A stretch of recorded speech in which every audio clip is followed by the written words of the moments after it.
सर्वांना नमस्कार। मी कुमार आशीर्वाद, जिल्हाधिकारी सोलापूर। आपल्याला कल्पना असेल की कंभर तलाव आणि किल्ला बाग या परिसरमध्ये कावडे आणि इतर पक्षीचे नैसर्गिक मृत्यूचे केसेस आढळले आहेत। त्यांचे आम्ही सॅम्पल घेतला आणि सॅम्पल आम्ही पुणेमध्ये लॅबमध्ये पाठवला होता। आता हे सगळे जे सॅम्पल आहेत, जवळपास 30 सॅम्पल आम्ही पाठवले होतो आणि सगळे जे सॅम्पल्स आहेत ते H5N1 व्हायरस म्हणजे बर्ड फ्लू साठी पॉझिटिव्ह आले आहेत। आता कंभर तलाव आणि किल्ला बागच्या परिसरमध्ये 1 किलोमीटरच्या रेडियसमध्ये आम्ही बाधित क्षेत्र घोषित केलेले आहे आणि 1 ते 10 किलोमीटर रेडियसमध्ये कंटेनमेंट झोन घोषित केलेले आहेत।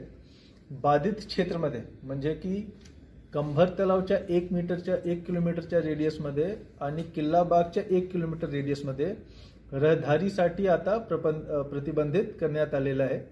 सर्वांना विनंती आहे की त्या परिसरामध्ये कृपया वॉकिंगसाठी किंवा फिरायला जाऊ नका।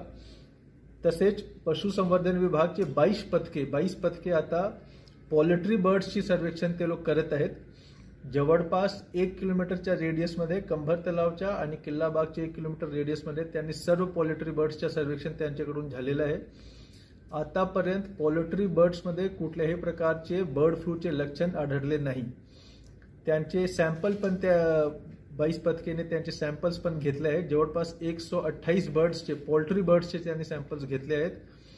3-4 दिवस अगोदर हे सर्व सॅम्पल्स आम्ही पुणे लॅबला पाठवला होता। 1-2 दिवसात त्याचे रिझल्ट्स येईल। महत्त्वपूर्ण असे आहे की त्यांचे हे सर्व जे पोल्ट्री बर्ड्स आहेत बाधित क्षेत्रामध्ये त्यांचे मध्ये कुठल्याही प्रकारच्या लक्षण आतापर्यंत आढळले नाही आणि सॅम्पल जे आम्ही पाठवले आहे ते 2 दिवसात पुणे लॅब कडून येईल। त्यानंतर आम्हाला खात्री होईल की पोल्ट्री बर्ड्स मध्ये पण बर्ड फ्लू पसरला आहे किंवा नाही। महत्त्वपूर्ण यामध्ये अजून एक अशी सूचना आहे की बरेच लोकांच्या मनात असा प्रश्न असेल की आम्ही चिकन किंवा अंडी घेऊ शकता किंवा नाही। त्याबद्दल स्पष्टपणे मी सांगतो की उच्च तापमानावर शिजवून चिकन घ्यायला कुठल्याही प्रकारचा धोका नाही आहे। तसेच उच्च तापमानावर अंडे उकडून खायला कुठल्याही प्रकारच्या अडचणी नाही आहे। उच्च तापमानावर चांगल्या पद्धतीने शिजवा चिकन आणि उच्च तापमानावर चांगल्या पद्धतीने अंडे उकडून घ्यायला कुठल्याही प्रकारचा धोका नाही आहे। माझी सर्व सोलापूरच्या नागरिकांना विनंती आहे की आपण सर्व प्रकारची काळजी घ्यावे, पण घाबरू नका। आम्ही सर्व सोलापूरचे नागरिक आम्ही मिळून बर्ड फ्लूशी लढूया आणि जिंकूया। धन्यवाद।